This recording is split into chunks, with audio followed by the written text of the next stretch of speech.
This is the E-commerce Edge podcast with your host, Jason Greenwood.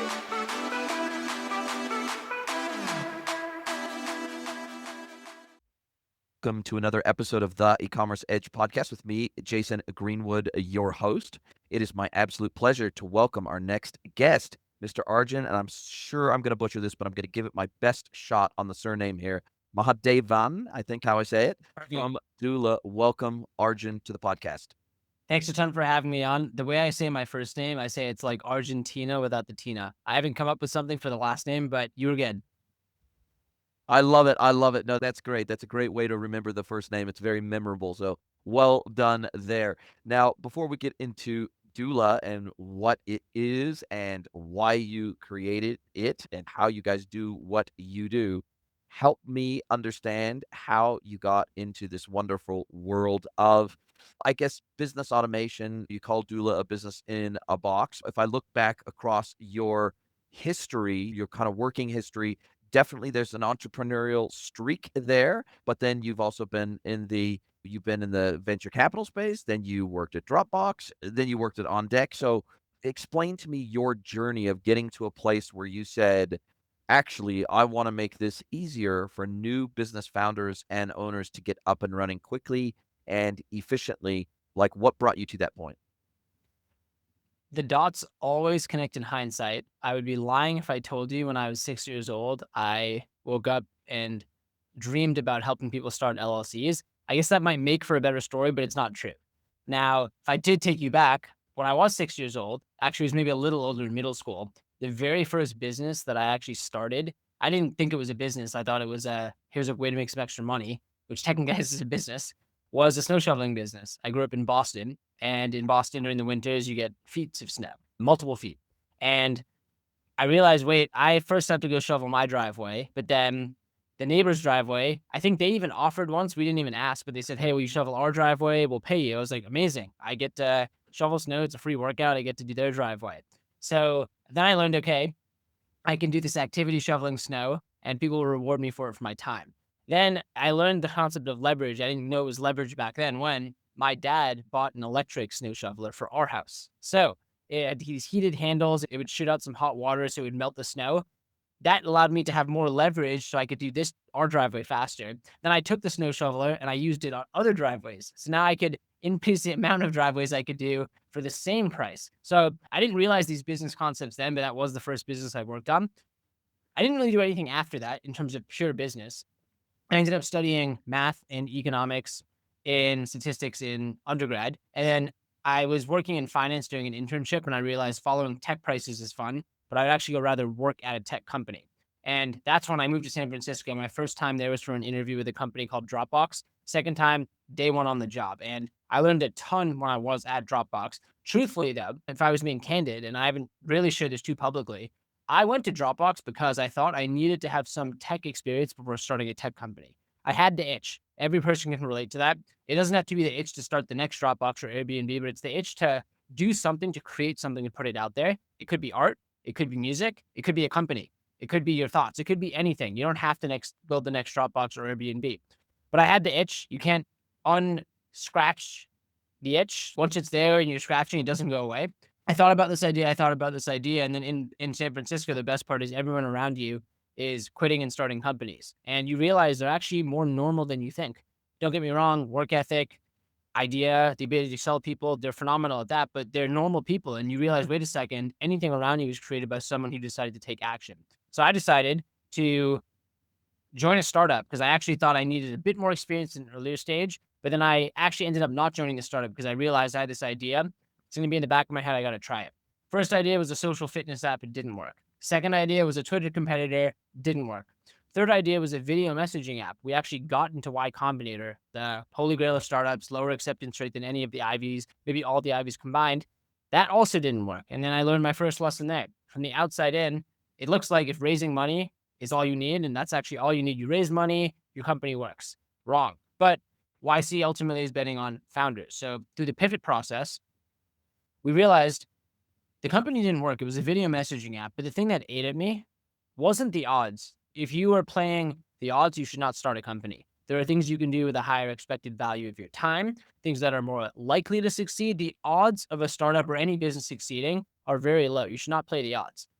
But the thing that ate at me wasn't that portion. I was aware of that. It was, what if I hadn't spent time on all of the other crap and I'd been able to focus more on the business? And the crap here was, we spent over $30,000 on random fees, mostly legal fees for getting this first business set up, IP transfers, bookkeeping, taxes, registered agents, payroll. And I thought, what if I didn't spend time on that? Maybe the business could have worked. That is what ate at me. So the next time around, candidly, I didn't know what to build, but I knew what I was dreading. And then that's what led to this light bulb moment, or this Staples easy button moment of, wait a second, we're doing another business. Why can't we initialize a business where you click a button and not just getting a company is there with a checklist of things to do where you feel like you've been thrown to the wolves to fend for yourself on a desert island, keep adding modifiers, but it's actually done for you. Your company's set, connects to your bank account, your Shopify store is set up, your sales tax registration's handled, your bookkeeping and taxes is also going to start getting done as well. It's your entire business back office, this one-stop shop or this business in a box. So in hindsight, everything connects together. I learned about leverage when I was shoveling driveways. Now I know about leverage, and leverage now is software, which you can create once and replicate, or it's content, which you can, which is the original software. Don't sleep on content, where you can record a podcast like this, you put a clip out, replicate it infinitely. The power of marketing, the power of selling yourself. I was selling myself to my neighbors. Now I'm selling myself to investors or to candidates. So in hindsight, the dots always connect, but oftentimes it's never linear. I argue most things are not linear in life, but that led to LLCs, where now I'm so obsessed with LLCs. I will say I'm up there in the top echelon of obsession of LLCs. And two reasons why. One, I didn't know what an LLC was 4 years ago. Now on social media, my name is actually Mr. LLC. So I want to know the most about LLCs too. I actually got a custom LLC earring made. So that way, when I go up and meet people, they'll ask what my earring is and I don't have to pitch the company. That was actually the reason behind it. So now I'm really into LLCs. I think LLCs aren't just a company. They're a vehicle for someone's dream coming true. And that's what drives me. That is addicting. Every week, seeing someone come in saying, I'm doulaing it. Literally, I'm going to doula it. Let's doula it. Doula, we want to become a verb. You Uber over there. You Airbnb your place. Uber means transport. Airbnb means open up your house for someone to sleep in. Doula means launch or level up your business. That's the ultimate goal. And from a naming convention perspective for this new name for your company, Doola, spelled Doula, is also known as a non-medical birth companion, almost like a midwife kind of person that would come in, and they're not a doctor, they're not a nurse, but they come in and they help birth a child into the world. And was that kind of a play on words, where doula is like you're wanting to help bring businesses into the world and help birth businesses? Was that kind of where the name came from? To tell you the truth, I didn't know what a DOULA doula was. There was an agency we worked with who did, and that's why they chose the name. It was a play on the word, 5 letters, .com, 2 O's sounding like Google that you could build a brand around. But they said, hey, you're helping people start their businesses and grow them. There's this idiom, your business is your baby, for a reason, because you treat it like a baby and it grows too. You wouldn't let your baby not eat. You wouldn't let your business not eat. There's actually many parallels. So that was loosely inspired. Now, again, doula, the goal with doula is that it means actually launch or level up your business, and we can become a verb. And even internally, we call ourselves Dooleans. We say doula is for doers. The word do is in the name. There's actually so many things that actually fit really well for starting a business and having that type of energy. Oh, wow. Love it. Love it. And if and in all transparency for you and for the audience, obviously we've never done business together. I've never worked on a project with you before, so I have to go by what's on the tin or on the website, so to speak. And it feels like there's 4 primary services, for lack of a better term, or components that come in this holistic package that you deliver to startups. The company formation, or the LLC formation process.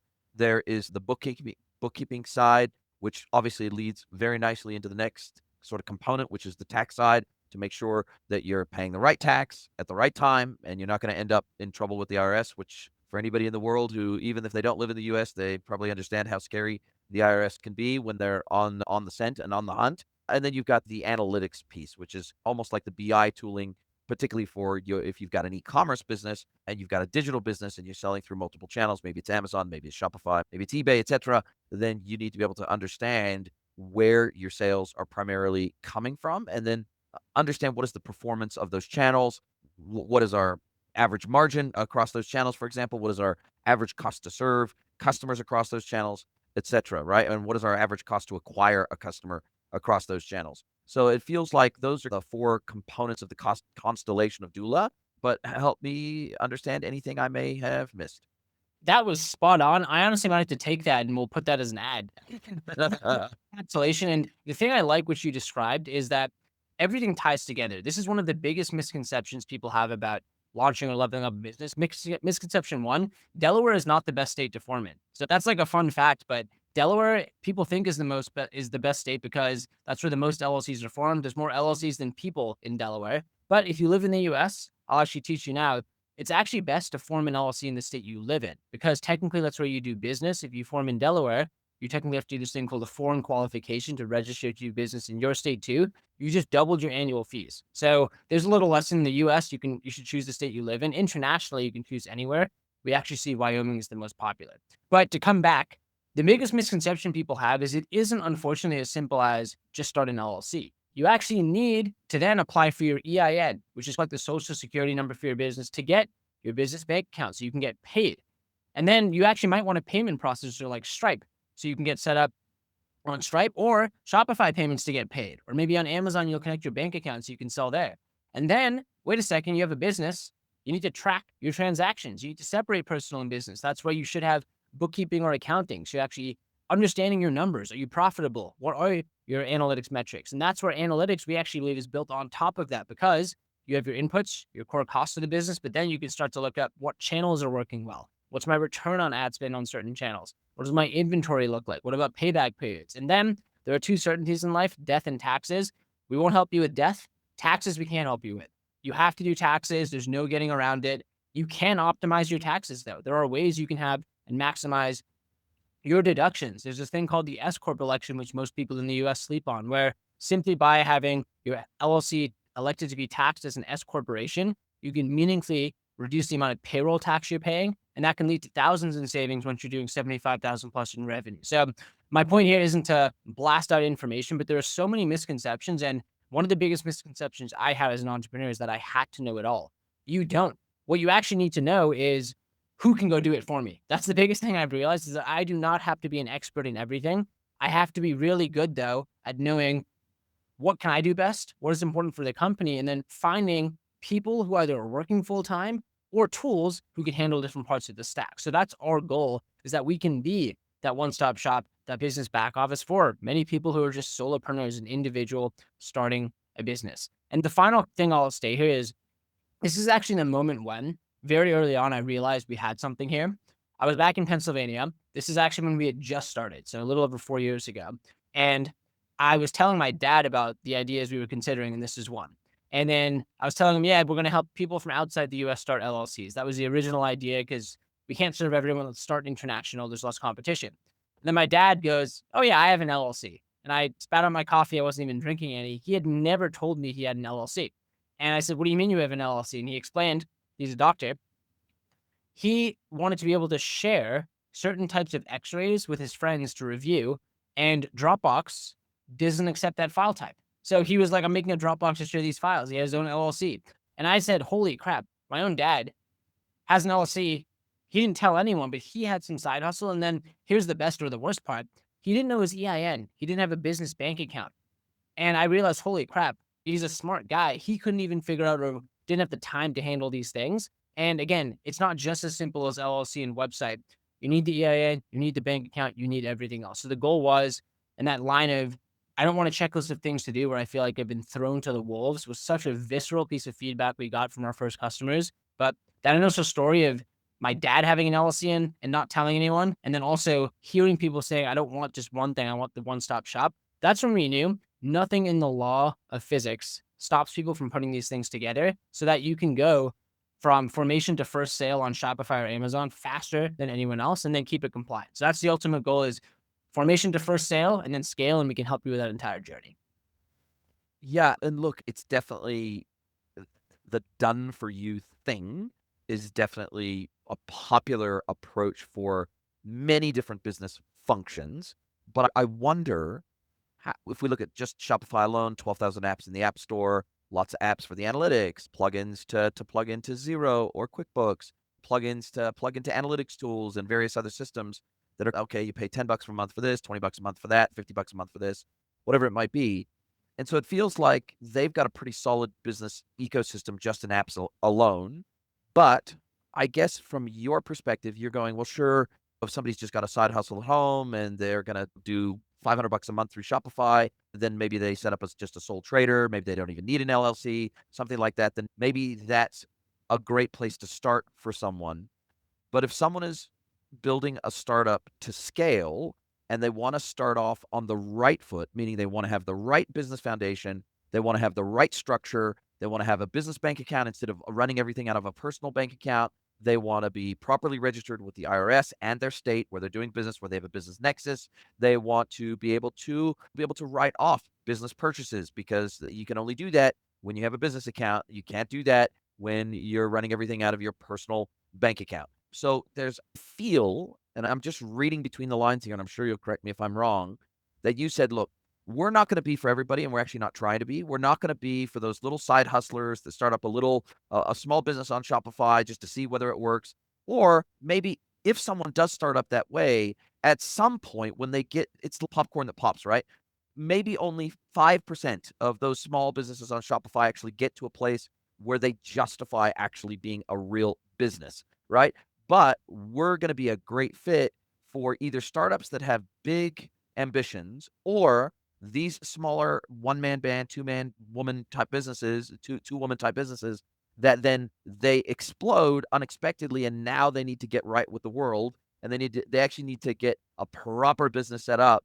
You felt it just seems you are designing everything that you do around businesses that are taking business seriously as opposed to dabbling. That's the way I would characterize Doola. That is, you've addressed a very harsh truth about business, which is most businesses don't succeed. I actually heard the stat recently. 4% of businesses make it to $1 million in revenue. 0.4% make it to 10 million. And then it goes down from there. So even if you just take 4% to $1 million, of the 96% that don't, I would bet most of them don't even get to 1,000. Like there's a very steep cliff. And then from there trickles down to 4%. So with that in mind, you are accurate. We are building for folks who are taking themselves seriously. If you're not taking yourself seriously, you wouldn't form an LLC. You would just be a sole trader or a sole proprietor. However, we do not require you to opt into our business in a box plan from day zero. I actually believe that everyone has some entrepreneurial itch or spark inside them. Again, it does not mean, and actually, when I was in San Francisco, I'll admit it's embarrassing. When I used to live there, I didn't know what an LLC was. I didn't know what bootstrapping meant. I thought that was a type of shoe. These concepts are non-existent in Silicon Valley. They're foreign. They're boring because you're taught and everything around you is here's my walk to work. Let me just paint why my world just was viewed this way. Twitter, Uber, take a right on Second, LinkedIn, take a right on Brandon, Dropbox, my office, Airbnb, Pinterest. That's all I saw. These are companies that raised millions, reached millions of people, product on TechCrunch, Hacker News, etc. That's not the world. The world is 99.999% of people are actually, everything starts as a side hustle, but the most of the world is a small and medium business, which I actually don't like that name. Like you can be mighty, but it's called an SMB or a small and medium enterprise. Point being said though, most of those folks, it starts somewhere. We have a plan where you can just start with entity formation. So yes, you can start with a $1 trial on Shopify and use this. You can try. And we don't want to be the one to say, don't do it. But I think it is important to let people know it's not easy. A lot of times to break the 9 to 5, it's a lot of 5 to 9. It's a lot of, to break the 9 to 5, it's 9 to 9. It's a lot of work to get something off the ground, which people might not realize. It's not as easy as people make it look online in anything, whether it's raising money or making $1 online or selling, but it is doable. So I think you brought up a great point. We are built for serious entrepreneurs, but everything starts somewhere. Nike said, if you have a body, you're an athlete. I actually think if you have a body, you can be an entrepreneur and you have an internet connection. Even then, though, we just don't serve you if you're brick and mortar yet. If you have a body, you're an entrepreneur with an internet connection, you can start something. And I really think as we look into the future, I think people will be more modular. I think people will have maybe a consultant gig or a side hustle gig or some entity where they're able to use that as a way to collect services or extend themselves. things just get more modular. The world's already so flat and globalized. And in that world, I think there's more people who, again, they aren't looking to build the next Airbnb, not even trying to build a doula. They're just trying to be themselves as an entity and provide those services. And you'll need the LLC and the business bank account. So I think you absolutely should take yourself seriously. If you want to take your business seriously, you'll need an LLC. One of the biggest just benefits you get is you go from being a freelancer to a business. All I did was move my shoulders from left to right, but just that one difference of having the entity can make yourself take things more seriously. The external perception is important. It also unlocks US banking, especially if you're international, US banking, US financial ecosystem. It can unlock things like getting access to Shopify payments. You can get access to business credit. A lot of people fly for free through their businesses using Amex points. There's a ton you can unlock there. But I do agree with you that we are building for serious entrepreneurs. We're building for doers. We're not building for people who are like, yeah, I'll just be a sole prop. You can go do that. There's a lot of those folks, but no, if you're trying to be a doer and take action and want a true partner for the long term, that's our goal. Makes complete sense. And I guess then it obviously calls into question, do you think at some point in your business life cycle you're going to have staff? Do you think at some point you're going to need to be paying payrolls? Do you think you're going to be doing, that you're going to need to be paying workman's comp, and you're going to be able to are you going to need to be managing more than just yourself in the business and more than just the activities of business that you personally do on your own? Then that obviously that also helps someone to make a determination of how serious they should be taking their business from day one, whether they plan on having staff or not. And if they do, then that automatically puts them into a new tier of complexity that they need to start thinking about. And then you've got payroll tax, you've got all the other things that go along with that. And so all of a sudden now we've moved up the complexity level, which means we probably need to move up the support level that we receive from a third-party service like yours. And how do you work with business founders / owners that don't want to do something in the e-commerce space? So they don't want to run a Shopify store. They just want to provide maybe they want to be a consultant. Maybe they want to be a coach. Maybe they want to sell digital products. Maybe they want to sell an ebook. Maybe they want to sell a training course. Maybe they want to sell a book of prompts, a book of AI prompts, or something like that. How do you work with founders who don't necessarily understand or even want to understand e-commerce, for lack of a better term, and they don't necessarily want to sell physical goods via an e-commerce or a Shopify site? We specialize in serving e-commerce. That being said, we do support a long tail of other industry types. Probably every industry type under the sun: real estate, financial services, indie hackers, marketing consultants, crypto. There's such a long tail. Now, this is actually a lesson we learned, is that you can serve many people mediocrely or a select group spectacularly. We would like to think if you're just a solopreneur and you want to do some consulting, we can help you with your bread and butter, LLC formation, bookkeeping, tax. But things like the analytics, which are built for e-commerce, that's a bit more of that specialization where it can add a bit of deeper value. So we can't build that for everyone. We've decided e-commerce is an area where we can really play. That being said, and this is a bit of behind the scenes behind the Doola machine or the LLC factory, when we say we focus on e-commerce, we have limited resources. We're a team of just under 80 people. So it's still relatively lean. The team's grown, but we can't market to everyone. So we are focused on, hey, let's partner with folks in the e-commerce space. Or maybe there are conferences we can go to there. We can't do everything. Don't have a limited budget. We also don't have limited people and time.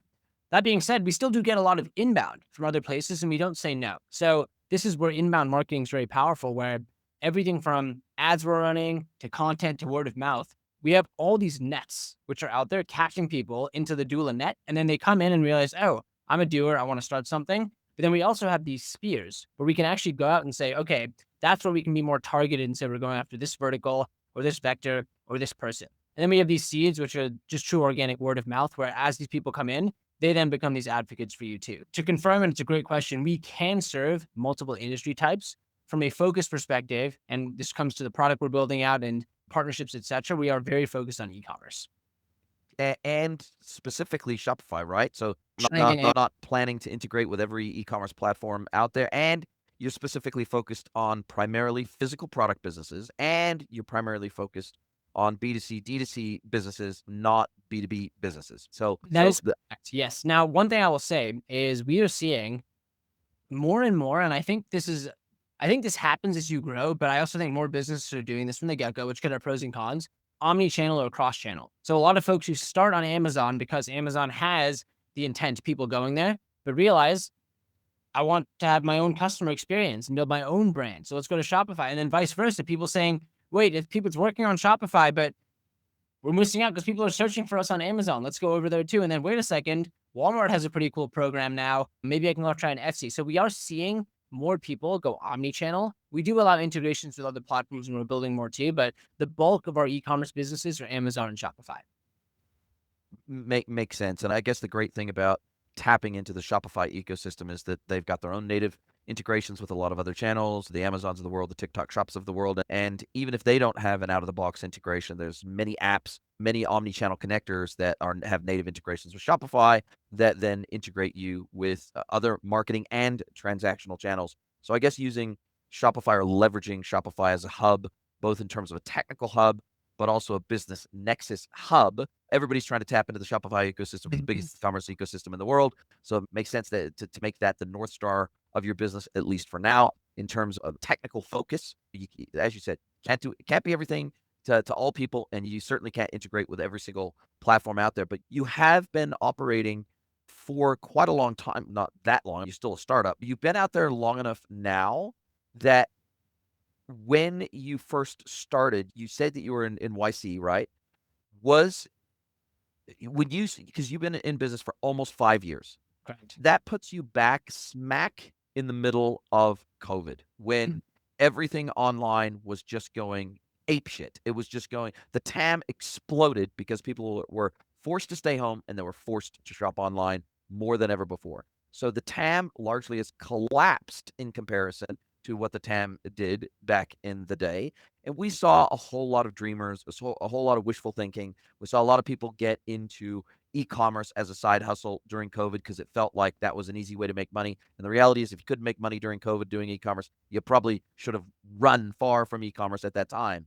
But the reality is, we did have a lot of dreamers that came into the world of e-commerce at that time. They weren't building a brand.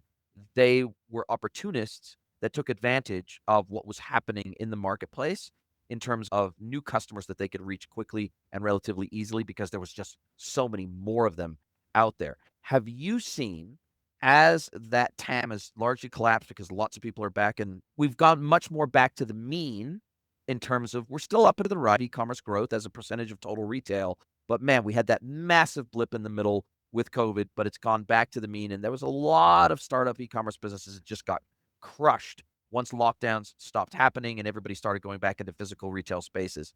So how has that impacted your business, the trajectory of your business, and the services you provide? COVID pulled multiple industries forward overnight. Step function changes in adoption. A couple things. Online education overnight became the default. E-commerce or having an online presence overnight became the default. You couldn't hedge between the two. And we've seen, and these numbers are public, the online business gov, the Census Bureau, business formations actually increased during COVID. So that number has increased and it is steadily increasing. I do think because a lot of people realize, oh, I'm home, maybe I actually can start a business. So I think there's actually some correlation there or some tailwind, which actually did help. Now, I would say overall, though, that I think there's some truth to what you were saying around maybe actually, no, my interpretation of, okay, so correlated to something you were saying around if you couldn't start a business then, it's gonna be even harder now. I think some of the best businesses are built during hard times because you're more durable. If you can do it during that hard time, quote unquote, when there's change, when there's even more competition, you'll be set. Or when that's not happening, you'll be set too. So I think it does go back to say that I really do think going forward, there will be more people starting businesses, but it is hard, and it's very easy to get inspired. I heard this wild stat. This kind of put it into mind. A partner of ours sells like an intro to Shopify bundle or course. It's very cheap. It's less than $50. Very cheap. They'll help you set up your store. So it's less than $50. Someone paid for this. Only 50% of people actually go through and actually finish the store setup. It's like they paid for this thing, but they can't even see through the next step there. That's like a microcosm to me of actually what the biggest issue is. Taking action, seeing through, and realizing that a lot of entrepreneurship, and again, this doesn't even mean you have to be building the next Airbnb, it's a slog. It's day in, day out. Can I push the ball forward? A lot of the days look very similar, but that is what it takes to push forward. So I think a lot of people don't realize that the consistency, the brute force, the grind that is required to get something off the ground. And I think the other thing too, and this is the more mental issue, is that I don't think people are ultimately or I don't think people are ultimately scared of failure. They're scared of failure and what other people will think of them. Because if you failed in a vacuum, you don't care. But in public, or what would your friends say, what would someone say on LinkedIn, that's terrifying. So I think that's actually why most people don't start. They're too scared of what people close to them might say. But then the funny thing is, once you get over that hump, those people who were maybe giving you crap, they forgot they were giving you crap, or they'll say, I never gave you crap. And then they're cheering you on. So it's just this like really irrational type of thing that happens. But I think that's actually the hardest thing, is in your head getting over that hump, but then realizing, hey, it's going to be hard too. It's not going to be easy. Yeah, I try to spend a lot of time on Reddit. I spend a huge amount of time on LinkedIn. I try to help people as much as I can with free advice, free podcast advice, etc., via the podcast. But one of the things that I continually see over and over again is that a lot of the general public still think of the internet, still think of e-commerce as the field of dreams. Build it and they will come. I don't know if that was ever true. I've been doing this for 25 years and Yeah. I'm not sure it was ever true, but it's most definitely not true today. It's true that it's easier than ever before to set up a business and to set up a Shopify website, but it's harder than ever before for them to be successful. And that's the disconnect. I think that people equate setting up a Shopify store or setting up an LLC with having a business that actually is going to be successful. And I like to say that's just the price of entry. That's just the framework. That's just the skeleton of a business. There's no meat on the bones there. There's no, if you can't build pipeline, if you can't figure out marketing, if you can't get people to come to your website, if you can't get people to trust you enough to spend money on your website and convert, if you don't have any form of retention marketing, if you don't understand how to build a business, getting the framework of a business off the ground is not going to help you. And so this is the challenge I see, because when I'm on Reddit, every single day, there's 4 or 5 posts a day on mostly e-commerce subreddits that goes something along this line. Oh, I set up my Shopify business. Oh, I'm doing drop shipping. Oh, I've spent $10,000 on Meta ads or TikTok ads or Google ads, and I can't seem to get people to my website. Or if I get people to my website, they're not spending any money. They're not converting. I've blown all my savings to get this e-commerce business up and running. What do I do now? And some version of that story. And it's heartbreaking because I go, why would you think that just because no one thinks, oh, if I want to go be a successful lawyer, I can spend 10 grand and go become a successful lawyer. Nobody in 2 months and I'll be a successful lawyer. Nobody says, I'm going to go be a successful surgeon by spending 10 grand in 2 months and I'm going to be a successful surgeon. And almost every other physical business you can imagine or physical endeavor you can imagine, nobody expects that they will be successful that fast with that little of learning, education, and effort. But for some reason, people think that about e-commerce. And I'm not quite sure where that disconnect emerged. Maybe it's partly Shopify's advertising. Look, I love Shopify. I'm a Shopify partner, but the reality is Shopify makes it sound so easy to set up a business and be successful. But the reality is that's just a framework. That's just a toolkit. It does not guarantee success. You still have to know what it takes to build a successful business, to drive demand, to create demand either for your product or your service. And if you can't do that, it doesn't matter whether you have the perfect framework. It's like having a Ferrari on the grid at F1 and you are in there to win a race. You've got the tools, you got the pit crew, you got the vehicle, you got the fuel, you got all that. But if you don't know how to drive an F1 car, you are fucked. And so that's the thing that I think there's a disconnect here. And how do you, as a service provider to these startup businesses, how do you help them understand that disconnect so that they don't become disheartened when the real hard graft of building a business hits? Another harsh truth you highlighted, and it's true. Here's my overall take on this. I think that you don't know what you don't know. So everyone's starting from somewhere. This is where YC was fantastic, because as a first time founder, they're going to teach you. They're going to say things which, don't do this thing, you still do them. One example, you should not, or they said you should not. They said you will hire fast and fire slow, because you're going to be so eager to bring someone in, and then you realize you didn't interview the right person, and then you've never had a hard convo in your life, so you don't let them go. You're going to make that mistake. Don't make it. Shocker, you make the mistake. There are these unteachable truths that you're going to do. So this is one of them, I think, where people probably hear it's not going to be easy. It's going to take time. I need to understand. They still start though. And they maybe think, because they've seen the influencer who says, oh, I did it in one day and start. You hear these stories which are outliers, not the norm. The person who raised $1 million off an email or a Calendly link or The person who they posted the fruit went viral and they got product market fit overnight. Outlier is not the exception. So with that, we do not have the formula. I wish we did. I think if you had this formula, I think maybe the closest to this is Y Combinator. We don't have the formula for finding product market fit or ensuring the business will succeed. If someone actually did, I think they'd be the most valuable company on earth. I think YC, they've done a great job as an accelerator. But our belief is then, okay, we're going to remove all of the back office so we can increase the odds ever so slightly because you're spending more time on what you should, which ultimately comes down to talking to users or building your product. And then even I liked how like you were talking to like the equation of business. Like ultimately it comes down to you need customers who pay you, ideally pay you again and again. And then you need to there's this like risk you don't want risk, which is like risk being legal, risk being you need your numbers, risk being your website comes down. So that to me is the equation there. It's like maybe underneath it's risk. Like you don't want a lot of risk. You just need customers. They need to actually pay you ideally more and then keep coming back.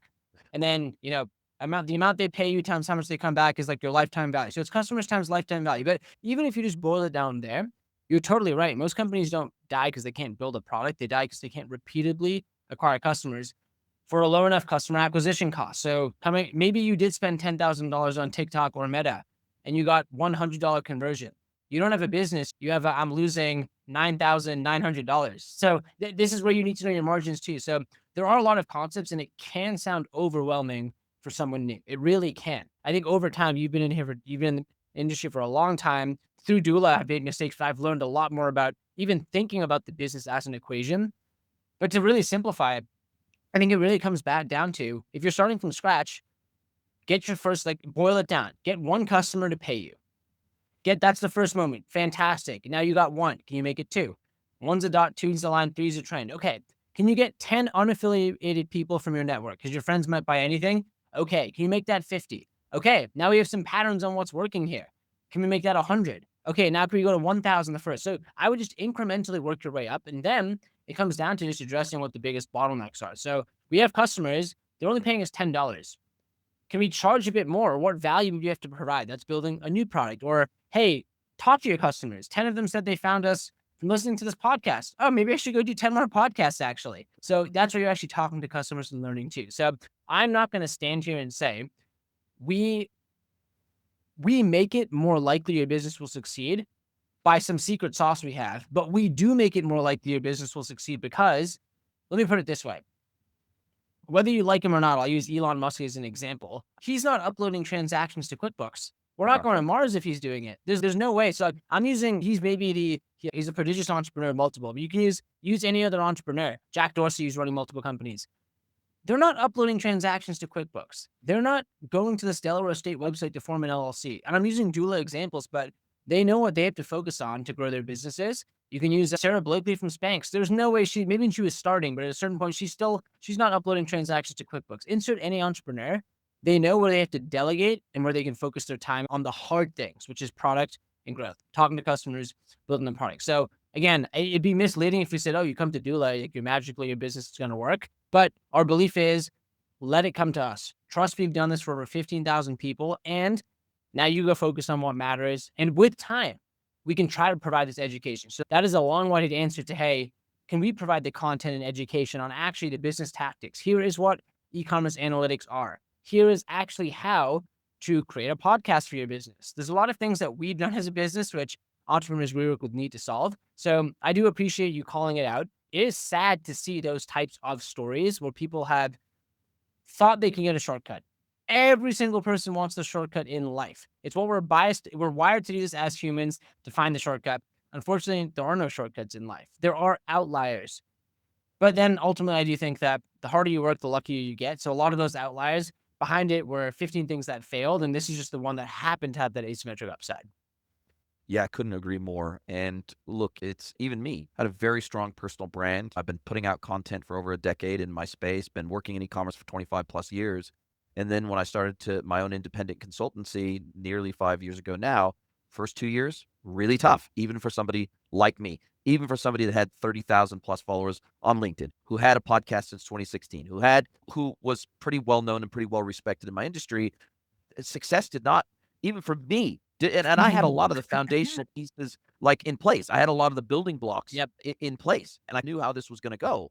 And I had, a foundation client that I'm before I made the jump into consulting, it was like, "Okay, do I at least have one foundation client that I could use as the pillar to build on before I build my full pipeline?" And it took the first 2 years were really hard, and it's not easy now, but man, is it a hell of a lot easier than it was in the first 2 years, and we're about ready to have our 2025 will be by far our best year, like, Amazing. significantly better than 2024, and so I feel like I'm 50 years old now, and I've run and built businesses multiple times now, and I feel like every single time I do it, I either get t I wanna make sure I use the right term here. Getting smarter is probably the wrong way to think of it. I get less dumb with every single time I do it, and I make fewer dumb mistakes every single time I do it, and I fall into fewer default pitfalls that most business founders fall into in the first instance So that good. kinda hobbles them before they even get a proper start at it. And, yeah, I feel like a service like yours, I like your take and position on this, which is if we can take away and if we can help business founders and owners avoid some of the busy work, the onerous work that doesn't actually add value to the customer or to finding product market fit, and we can help them avoid some pitfalls in the process that people typically run into just through sheer inexperience, then you will feel like you've done a good thing for the world. I completely agree, and that's ultimately where I view that a company isn't just a company, it's a vehicle to having an impact because it's a dream. I think whether again it's a massive company, whether it's your fifth company or your first, it's a dream that a lot of people want to do and have. And I would completely agree. I think that you are going to make mistakes when you start. My favorite analogy for this, and can use you as an example versus me starting out from scratch, is that let's say someone's listening. Oh, yeah, he figured it out in 2 years. It's easy for him. How's it so easy? There's this analogy I've heard of the many-sided die. So let's say I'm a fresh entrepreneur, never started. I'm listening to the podcast. I'm like, I don't know how he does it. He's cheating. You have a die, I have a die. We roll the die, and this die has 100 sides, some red, some green. Every time you roll, it's green. It's success. It's working. Let's call reds the face flops or the mistakes. You rarely roll red. You're just rolling green, and I'm looking at like, my dice is red all the time. How is his green? And the reason why is I'm rolling red because I'm starting. I don't know what I'm doing. But the rule is, or the catch is, one of those sides is green. You like stumble into something that works. Every time you roll green, another red turns green. So now it went from 1 out of 100 greens to 2 out of 100. You still roll. I'm still rolling reds. Why does Jason keep rolling greens? And then eventually, the die turns, right? You get to over 50% green and you're green everywhere. So I actually think that is what entrepreneurship is. You've been in the game so long, you failed more than most people have tried. You've Yep. rolled more reds than most people have even rolled. Yes. But you roll green everywhere because you've maybe haven't quote unquote gotten smarter, like meaning like you figured something out, but you figured out all the wrong things Yep. because of on green. Now it's hit after hit. So I think an analogy when our business also, I think this is funny how it works. I recently did a challenge where I actually lived in the office until we formed 1,000 LLCs. The universe must have been looking out. We formed 1,000 LLCs the fastest we've ever done it. We actually did more in that 20 something day period than we'd done in months, maybe even the first year of the business. So that level of holy crap, it doesn't happen overnight. But the analogy I remember using a few years ago with the team is that an ice cube starts to melt at 32 degrees, but when the room's heating up, the ice cube is actually starting to melt, but you only see it start to melt at 32 degrees. So a lot of times, and this is my message to any entrepreneur, your work isn't being wasted. Your energy is being stored. You're working. You're maybe not seeing the results. You're doing the outbounds. It's not working. Every red is the room heating up. It's heating up. It's heating up. And every time you do a call, you're learning. And then eventually you'll have that click moment. And I do think the ice cube can melt at many moments, but that analogy helps me when we're going through a hard time when I'm like, no, it is working. Failure is the first sign. The room's getting hotter. Like I know the room's getting hotter. And if I keep pushing, it will melt. The only thing I can do is stop moving. Then the room gets colder. So that would be my biggest takeaway is that you can listen to someone like you or someone else and be like, they're getting lucky. No, they've just rolled that dice more. They've been in the game longer. So the message to you is you can complain or start rolling. And I'd say start rolling. I wish I started rolling earlier. I didn't need to go to Dropbox to start rolling. I could have started rolling earlier. So whether you've tried and failed, the 10K TikTok shop, sure, whatever it is, keep rolling. And you don't have to roll and empty your life savings. You can roll in smaller ways. But you got to keep rolling. It's the only way you'll fail is if you stop rolling. Man, could not be very, very said, very inspiring to get where you are at such a young age. I would have given my right arm to be where you are at such a young age. It took me until I was 50 to get to where I felt like I was maybe a bit, or I feel like I certainly don't have it all figured out, but certainly I've enough figured out that I feel like I'm very confident that our business is going to continue to do well and that we're not going to die anymore. We've significantly increased the chances that we are not going to die as a business. So that's super exciting. What's next on your radar? Is there anything you don't do today that your customers are asking for, or is there any other gaps? Just like you identified the existing gaps that you set out to fill, is there anything else you see in the market that you go, there's this gap out there, we don't fill it today, but hey, give us 6, 12, 18 months, and we certainly will? I'll come back to something you mentioned earlier. Let's take the Shopify App Store and remove any app store, whether it's the Apple App Store or the Shopify App Store or a marketplace of SaaS apps. There are a bunch of tools for specific solutions. Software as a service, right? Specific software that does a service. I think this is flipping. Service is a software, meaning our customers, they don't want an LLC. They don't want an EIN. They don't want a bank account. They want a way to get paid. They want a business. So I actually believe that there's been a lot of these point solutions for many things, whether we're talking marketing or product, or in our case, let's call it your business back office. Customers are divinely discontent. One of my favorite Jeff Bezos pieces, they wanted 1 week shipping, we gave it to them. Then they wanted 6 days, then 1 day, then 24 hours wasn't enough. They wanted the same day. Next up, you wanted instantaneously or close to instantaneously. Point being said, people want things faster. They want them better. It's what's driven us to innovate as humans. In terms of Doola, we do these things, but we can do them faster. And this is also where this technology called AI is incredible for taking large amounts of data, stitching things together, and making it like magic. Like it's that feeling of you ask a question, and that's what it's able to do. It's able to consume information, pull information together, and produce that outcome. So what we're working towards is we have data from customers in terms of what questions they have before forming, how they should set up their business, what the steps of the process are. We have information on their bookkeeping data, their tax data. We know what their end outcome is. They might want a bank account. We have APIs to those banks. We can have connections to Shopify or other tools too. That is going to become click of a button. When I say click of a button, it is done for you now, but maybe 7 clicks you have to do. That truly can be a done for you process, which I'm very excited about, where you can then again, coming back to, I think, a really good point you made, even if you can click that button and you have that set up, that's the framework, that's the bones, that's like the scaffolding. You still have to go cook the steak or insert your food of choice, whatever it is. You have to still, how about this? When a chef buys ingredients, you don't congratulate them. You congratulate them when they get the Michelin star or when the plate goes out. So we're giving you the ingredients, really good ingredients. We're giving them to you really fast. It's time to get cooking. It's time to get cooking, put the dish out, and that's what you have to do now, but we're going to make it so much easier to get to that point. I love that. I absolutely love that. Now, an hour has absolutely flown by. It's been a fabulous discussion. Love your passion. Love your focus. Love where your head's at about this. You are wise beyond your years, and that's very obvious. So I can understand why you've been so successful so far, and I'm sure you will continue to be successful. If people want to get a hold of you and they want to find out more about Doola, I will drop your LinkedIn link into the show notes as well as the Doola website link into the show notes. But other than that, if people want to talk to you about this whole thing of automated business back office, what is the best way to get a hold of you? Really, thank you for the kind words. It has been incredible to see. I think it's a testament to you've been in the space for so long. You mentioned 25 plus years learning. I think that's what a lot of people don't realize is how much time it takes to really learn. And then, oh, these good things happen. Awesome consistency there. Something I look up to. I admire consistency in anyone. With regards to Doola, a couple things. First thing is, if you are looking to launch or level up your business, you can just search for Doola, D-O-O-L-A. So just head to Google, head to ChatGPT, look for Doola. You can schedule a free demo with an actual human. These are not AIs you can go test. These are humans. You can talk to them and ask them any questions. It's a free demo to see our platform, ask questions about formation, bookkeeping, banking, taxes. You can do that. So that's Doola on our website. It'll say get a free demo. You can do that. You can also, I try to put out knowledge that I've learned along the way. I have a newsletter called the 2-Minute Business Hack. I like hacks. Everyone likes hacks. Again, I was giving shortcuts a bad time, but I think there are some hacks which can help do things faster or easier. So I share a hack once a week. It's called the 2-Minute Business Hack. You can also head to Doola, or you can find me on social. That's my full name, Arjun Mahadevan. My link in bio will have a link to this website where you can sign up for the newsletter, the 2-Minute Business Hack. I'll drop a hack every single week. I'll give you one hack now.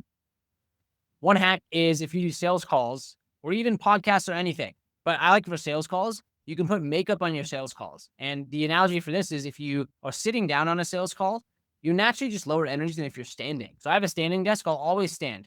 For the first couple minutes, you just naturally have more energy because you're standing. Then you can sit down after. So there's one hack. You can get a lot more in the newsletter. And the last thing I'll say is, again, it's never too late to actually turn your dream idea into your dream business. Take some sort of action. You don't even have to start the business, but you can actually just schedule a demo or read something or go listen to one of your podcasts. Take some action.